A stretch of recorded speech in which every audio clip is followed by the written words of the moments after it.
man tayong ginawa. Yan lang naghuhubad, nagtatrabaho ng maayos eh. Tapos makikita kang paligiran ka ng mga pulis, SWAT, nandyan sa likuran mo. Daig mo pang kriminal eh. Gali ako dito sa loob kasi mag-aalo nga ako. Ngayon, naguba ako ng damit kasi basa-basa na yung sando ko eh. Bigla akong lumabas doon na bubukas ako ng simento kasi maghalo na ako eh. Paglingon ko ganyan, nagulat ako, marami ng pulis dito sa likod. Tapos sinapitan ako ng yung barangay. Sabi sa akin, "Boy Lamano, nakahubad ka." Sabi ko siya, "Ito lang yung bahay namin." "Ay, hindi pwede, kailangan kang tikitan." "Hindi, dyan lang sa naghubad lang kasi ako, sobrang init eh." Hindi nila ako pinagbigyan eh. Kaya yung misis ko, nagsasalita na eh. Kasi ito lang, tapos dyan lang ako naghalo sa gilid na yan eh. Sabi ko ba, pagbigyan nyo naman ako sir. Ngayon lang naman ito eh. Dito na maulit. Di talaga, tinuluyan talaga akong Bisa nila, wala na nga akong trabaho. Titikitan nyo pa ako. Ako lang nga lang gumagawa sa bahay kasi wala kayo pambayad eh.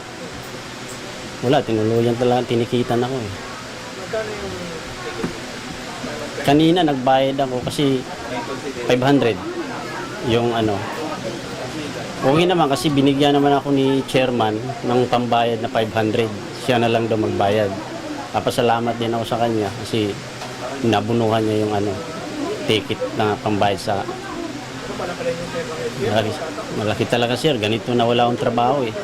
Umaasa lang ako sa mga anak ko. Eh mga anak ko naman, hindi naman lahat nagtatrabaho yan eh. Mahirap. Ako na nga gumawa, natikitan ka pa, wala ka nang trabaho. Mahirap talaga sir, mahirap.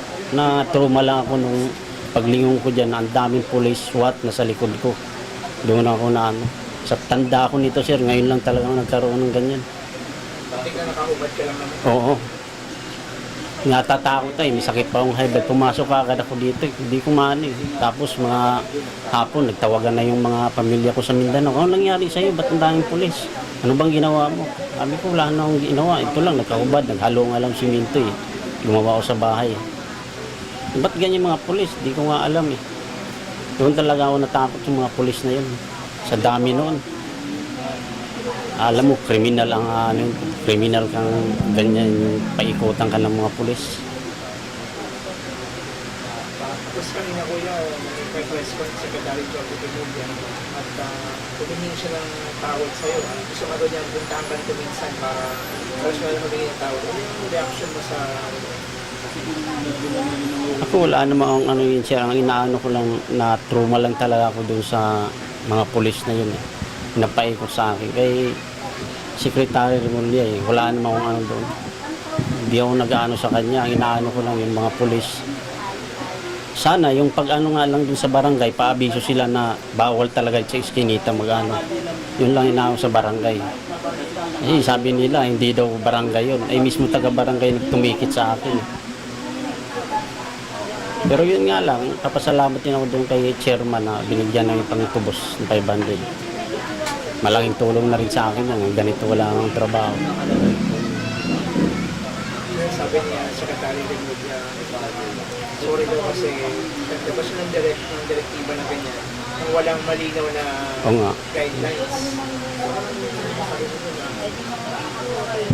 Kasi hindi daw, kahit yung mga nagpapatupad, walang malinaw na... Wala nga, hindi na. Hindi ko rin maano kung ang inaano kasi sa asawa ko, mali yung pangano nila kasi hindi naman kasama doon yung iskinita. Sa ano ka lang lugar na mga doon ka lang pwede huliin. Ay ito, looban na to eh. Hindi naman sana lalaki ito kung pinagbigyan lang ako ng yung bantay bayan. Sinabi ko na sa kanya, pagpasensyahin na po, wala pa nga akong trabaho. Bababayad pa ako eh. Sariling kong bahay ang ginawa kasi wala akong pambayad sa mga magpatrabaho dito eh.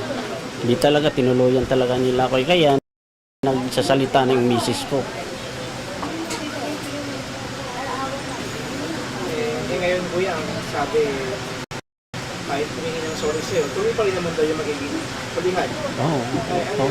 Ano yung sanang hiling mo sa mga magpapatupad ng ganitong ordinansa? Anuhin ko lang sana, ayusin nila kung saan banda talaga yung mga iskinita ba yan o dyan lang sa Kasi mahirap ganyan, bigla ka na lang huhuliin ng nasa iskinita ka na nga tapos ang dami pang pulis. Magugulat ka talaga niyan. Pumarehas naman tayo. Saan man tayong ginawa. Yan lang naghuhubad, nagtatrabaho ng maayos eh. Tapos makikita kang paligiran ka ng mga pulis, SWAT, nandyan sa likuran mo. Daig mo pang kriminal eh. Doon nga lang talaga ako natakot doon sa ako na yun. Eh, hindi na ako, isa noon sir, hindi na ako, lumabas lang ako kanina kasi tinubos ko talaga yung ticket ko, baka maano pa ng warrant eh. Kasi pag hindi mo nabayaran yan, babagsakan ka ng warrant. Na-trauma ako pag ano dyan, labas-labas, hindi na ako. Sabi ng mga anak ko, ba't hindi ka lumalabas pa? Ayaw. Nasa isip ko pa yung mga pulis na paikot sa akin, pang maswat. Hindi ko maano sa isip ko yun. Meron ka bang mensahe ba yan kay Secretary Rimulya o sa Wala nang maano dyan kay sekretary. Masabi, naano ko lang talaga siya, na-trauma talaga sa pulis, mga pulis na yun na umano sa akin. Kasi tanda ko ito, ngayon lang, yun lang talaga ang araw na yun. Ipaikutan ko ng mga pulis. Nagkaroon pa ako ng kaso dahil lang sa trabaho sa bahay ko. gumagawa ka na ng bahay? Oo, hindi ko lang gumagawa siya kasi wala talagang pambayad. Ako na lang umano dito eh. Ay, pinatawag ako ni chairman. Sabi niya, ito 500, ako na magtubos. Ayun nga, nagpapasalamat sa kay chairman na binigyan ako. Mabigat na rin yung 500 kung sarili ko pang bulsa yan na ano yun. Sa hirap ngayon, wala akong trabaho.